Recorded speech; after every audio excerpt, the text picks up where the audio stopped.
আপনি হয়তো এতক্ষণে ভাবতে শুরু করেছেন যে এই স্টিল ফটোগ্রাফসগুলোর সঙ্গে অভিনয়ের কি সম্পর্ক।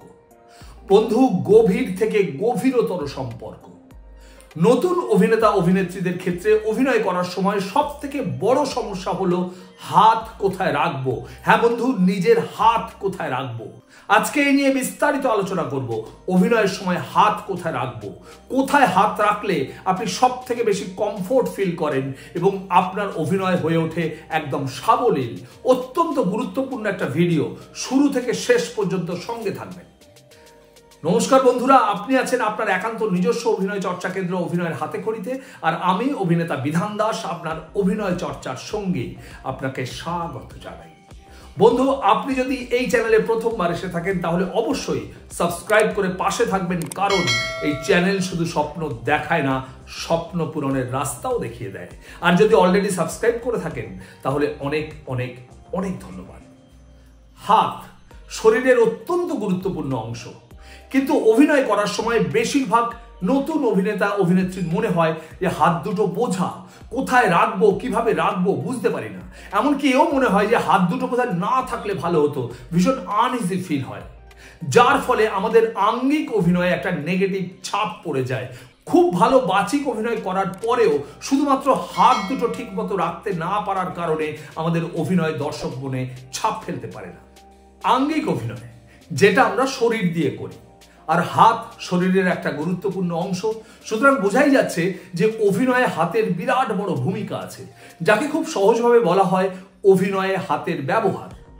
বন্ধু, অভিনয়ে হাতের দুরকম ব্যবহার আছে। এক, সংযুক্ত হস্ত, এবং দুই, অসংযুক্ত হস্ত। সংযুক্ত হস্ত মানে হচ্ছে দুটো হাতের একসঙ্গে ব্যবহার, আর অসংযুক্ত হস্ত মানে এক হাতের ব্যবহার। যেমন ধরুন, এইটা আমি করলাম, এটা সংযুক্ত হস্ত, অর্থাৎ দুটো হাতকে আমি একসাথে ব্যবহার করলাম। আবার যখন বলছি এইটা, তখন দেখুন আমি একটা হাতের ব্যবহার করছি। মজার বিষয় হলো শুধু হাত নয়, প্রত্যেকটা হাতে থাকে 5টা করে আঙুল। প্রত্যেকটা আঙুলের অভিনয়ে আলাদা আলাদা ব্যবহার আছে। যেমন ধরুন, কাউকে যদি আমি বুড়ো আঙুল দেখাই, তার মানে কাউকে গুড বলছি বা তার প্রশংসা করছি।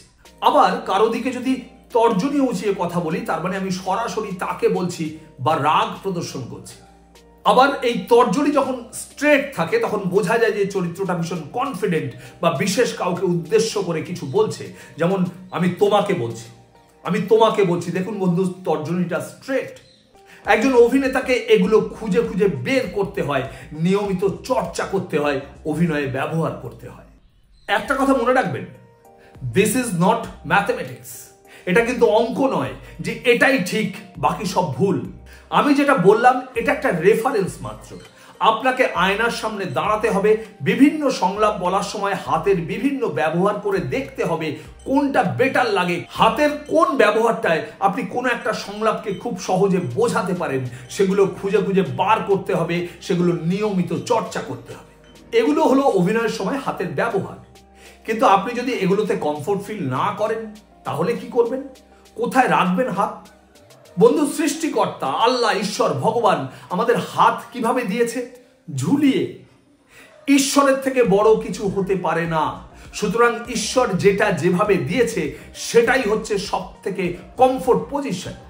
যদি আপনি অভিনয় করার সময় হাতের ব্যবহার ঠিকঠাক করতে না পারেন তাহলে সৃষ্টিকর্তার কথা ভাবুন।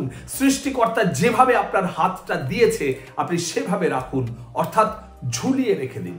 বন্ধু, হাতের ভুল ব্যবহার করার থেকে না করা ভালো।